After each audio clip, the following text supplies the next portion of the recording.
Virtual learning becomes our new normal, alumni feel the effects of Corona and come home, and what will happen to youth sports?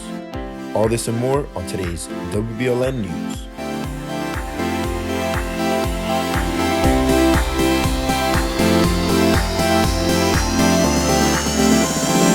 Hey guys, welcome to this edition of WBLN News. We hope you're all keeping safe and everyone's feeling well. As schools were forced to close last week and take learning online, students have had to adapt to what looks like what might be a new normal. Carlos Garcia has a story. Families are stuck in their homes with whatever supplies they have left, as pharmacies and grocery stores have their aisles stripped of any and everyday household items, including meat, paper towels, and toilet paper. Some supermarkets, such as Publix, have modified their hours to provide certain time slots for senior citizens only to shop. Public areas like streets and parks are barren, as sign warns citizens that legal action can be taken if they disobey closures. Restaurants and bars are forced to use drive-through windows and delivery systems as the alternatives to dining in. Citizens are urged to practice social distancing, which includes standing 6 feet away from others and having less than 10 people at a gathering, tasks that seem impossible in today's society. After the hopeful temporary shutdown of schools and a week of being in quarantine, the Belen community is presented with this question: what is the new normal? The first week on virtual learning was pretty smooth. The first few classes were pretty funny, us joking around with each other. But we've gotten used to it, and we're really going to use it to our advantage.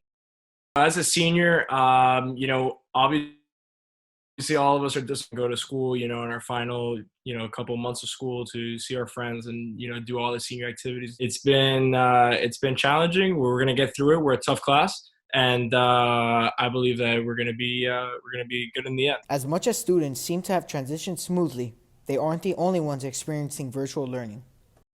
But I think it's been very smooth, and I think more importantly, they have maintained lines of communication with the parents and with the students, so we kind of know what's going on a daily basis, what to expect, and I think the kids really know what they need to do. So I think it's been really positive. Would I rather him be in school, of course, and get all that experience that he's missing out? But I think education-wise, I think that they've been able to maintain the level of education that we expect for our students.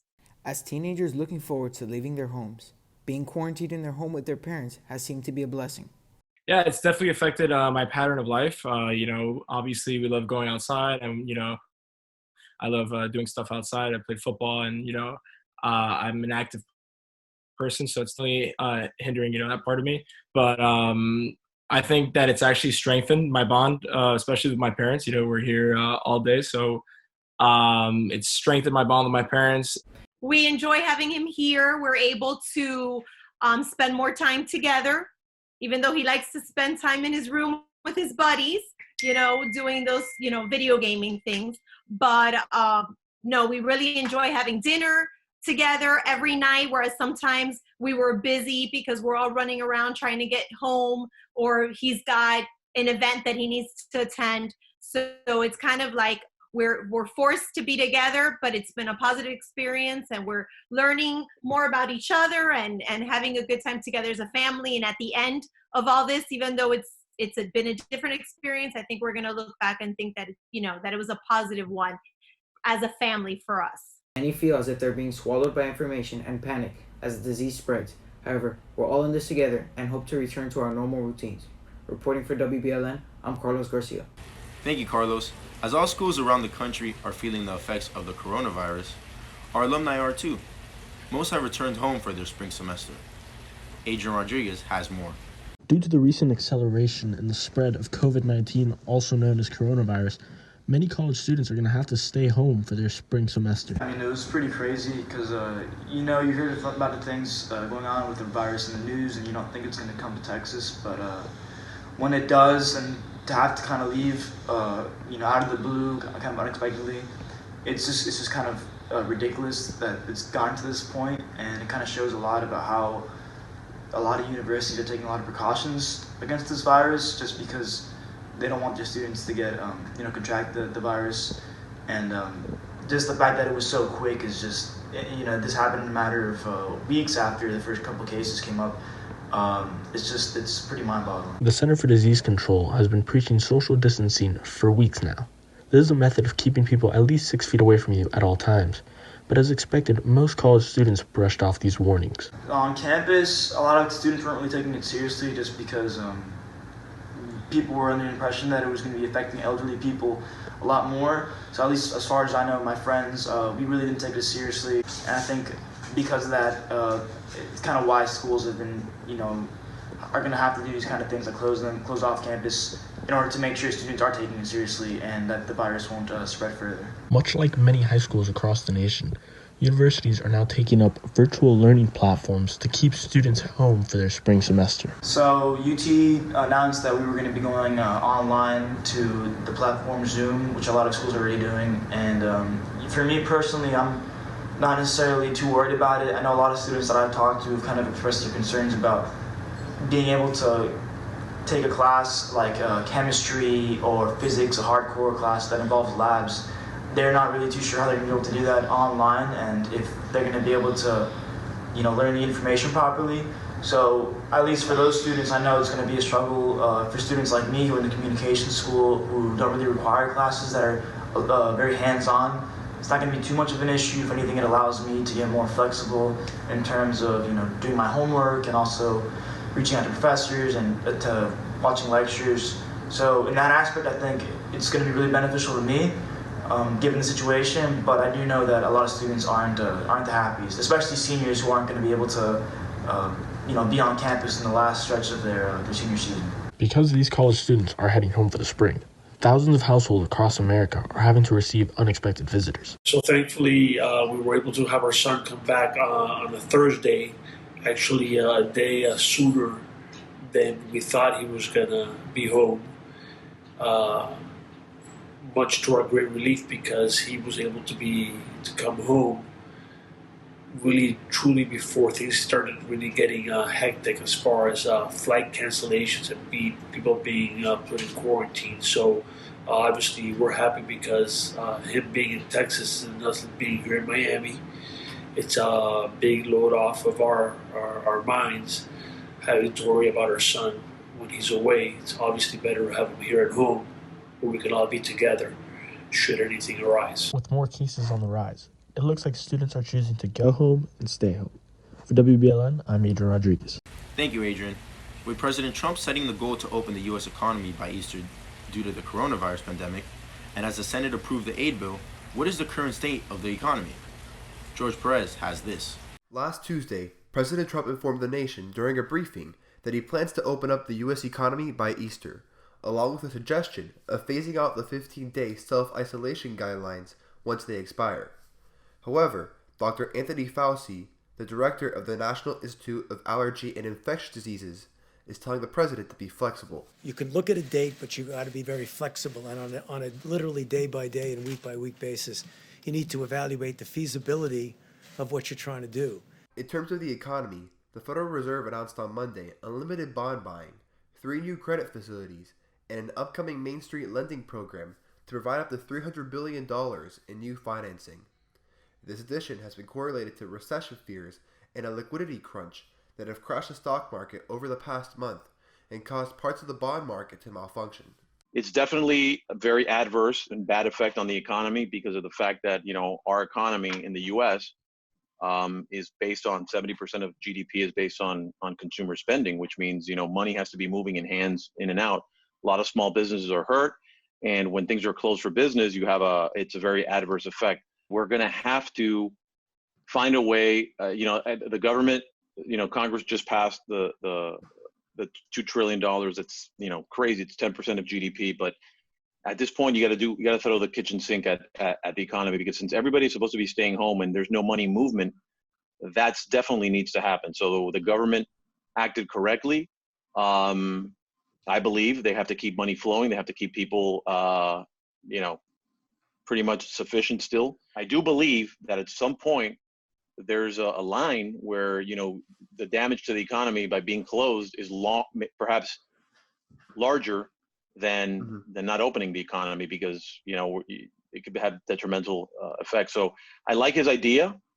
I don't know if it's possible. I think he's trying to keep up hope, and that's always important.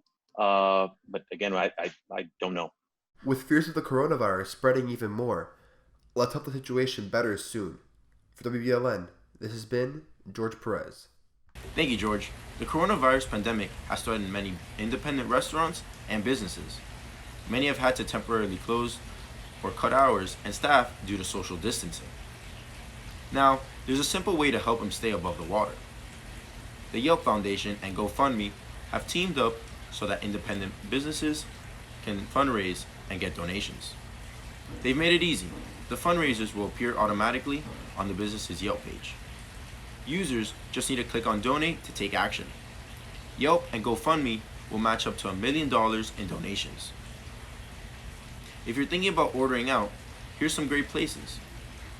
La Pizza Brooklyn, 109 Burger Joint, Italia Kitchen, Root and Bone Miami, Paella and Olla Catering, Sabores Argentinos, Walls Ice Cream, Glass and Vine, Sedanos, La Esquina de Lechon, Back Hour Miami, Tacoy Miami, Islas Canarias, La Latina Deliciosa, De Vito Restaurante, Yvette's Nutty Kitchen, Booyah Gastro Bar, Mojo Donuts Miami, Prime Meat Market, Ariete Miami and Nave, Miami Sushi Saki, Radiate Kombucha, Famous Dave's BBQ, and RJ Jewelers.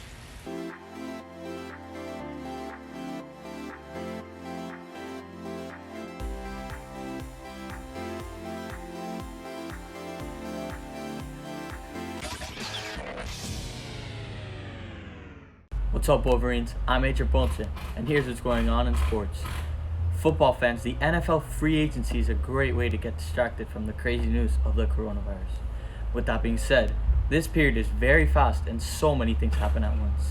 To help alleviate this, here's a recap of the moves the Miami Dolphins have made during this time. The biggest move has been the acquisition of Byron Jones. This has made him the highest paid corner in the game right now at 5 years, $82.5 million. It was an essential move because now the Dolphins have a crucial duo at the corner position.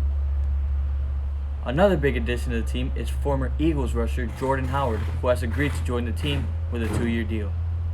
He should be strengthening our offense in the years to come. Next up, we have defensive end Emmanuel Ogba, who has also agreed to a 2-year deal. We should be seeing a lot more sacks this year and an explosive defense. Finally, we have Eric Flowers. The offensive lineman has agreed to a 3-year deal with the team. He is the key for finally fixing our offensive line issue, which has been haunting us forever. It will still be called Tokyo 2020, only now it'll happen in 2021. The International Olympic Committee and Japan's Prime Minister agreed to postpone the Olympics until next year because of the coronavirus. In a video released Tuesday, IOC President Thomas Bach addressed athletes, telling them they can still have their Olympic dreams come true. Dear fellow athletes, let me start with the good news first. We all will be able to celebrate the Olympic Games Tokyo 2020, even if it's only in 21. But finally, you can be sure that you can make your Olympic dream coming true. With everything going on with the coronavirus, it has also impacted youth sports. Here's Jose Cobiella with the latest. COVID-19 has left the American nation paralyzed and in fear. The country has canceled pretty much all major events, and people have been left to quarantine in their houses. Although the coronavirus has many uncertainties, one thing that's for sure is that all youth sports are now put on hold. It was incredibly surreal to listen to it from hour to hour on what was taking place. But as we started to see the various organizations shut down, you kind of had a feeling that with all these pro groups closing down and now all these major college events closing down, that it was only a matter of time before they got to the high schools. It almost felt like, how are they going to allow all these other groups to play, not to play, and then still allow high schools to continue competing? So you kind of felt like it was coming. The COVID-19 outbreak also has youth sport coaches adapting their game plans to ensure that the kids stay healthy and motivated during this crisis. First, talk about kids. It's affected kids in the sense that, they look forward to this. Kids, that play sports are very, this is basically their hobby, their way to blow off steam and, enjoy themselves after a long, full days in school. A lot of kids have dreams to make it, to a pro level. So this has definitely stopped some momentum. Um, I can tell you what we're doing to try to keep that momentum going is we're actually beginning virtual basketball training, something we've never thought of doing, never done. So what we're trying to teach kids with that is whenever you come across some adversity or whenever you come across a speed bump, you keep pushing, you adapt, innovate, and be creative. Student athletes who are planning to play in college had their final season cut short, causing them to focus on what's next and change their mindset immediately, even during a situation as severe as this. Just staying in shape, to be honest. I've been watching, working out as much as I can. Watching a lot of film from this past year, not only for high school, but for college as well. See how my school is doing and all that stuff. I've just been in constant contact with the guys over there, with the whole team, to make sure that I'm really prepared to go into, play college guys next year. Coronavirus has taken away many things in our daily lives, including our sports. However, through dedication and perseverance, we push forward. With WBLN, I'm Jose Cobiella, signing out. During Ignatian Week, Ms. Bayo's class learned to see God in all things. Andres Fernero filled this story. Seat to Table project is really about us coming together as a community and really thinking about Pope Francis's call to care for creation. During Ignatian Week, 7th grade students in their life science class were given an opportunity to see what it's like being a farmer instead of a consumer. Ms. Bello's 7th grade life science classes were shown how to seed plants and the step-by-step process and what it's like being the farmer. Prior to this in-class assignment, they were open to the opportunity to create posters for Ignatian Week and win prizes for group effort and individual effort. So in class, during Ignatian Week, it has two different parts. The first part is the poster itself. So the poster is just them drawing out how they see farming in the community, but really on a focus on God being, found in all things, including the food and the farming. Then the second part of the Seat to Table activity is going to be done in class, where students are going to get some knowledge about farming, sustainable farming, the different types of farming that there are, and then they're going to get to see themselves in class to kind of get them exposed to the work that it takes, because sometimes they haven't been exposed to it, so they don't understand fully what farmers do. The aim of this whole project was to get the students to really realize how much effort gets put into making our food that we eat, that we most of the times, unfortunately, take for granted. For WBLN, I'm Andres Fernero. Thank you, Andres. Be sure to tune in to our mass live streams 9:30 a.m. on weekdays and 11 a.m. on Sundays. That's our news for today. Remember to follow us on YouTube, Instagram, Facebook, and Twitter. Stay safe, stay home, and stay golden, Wolverines.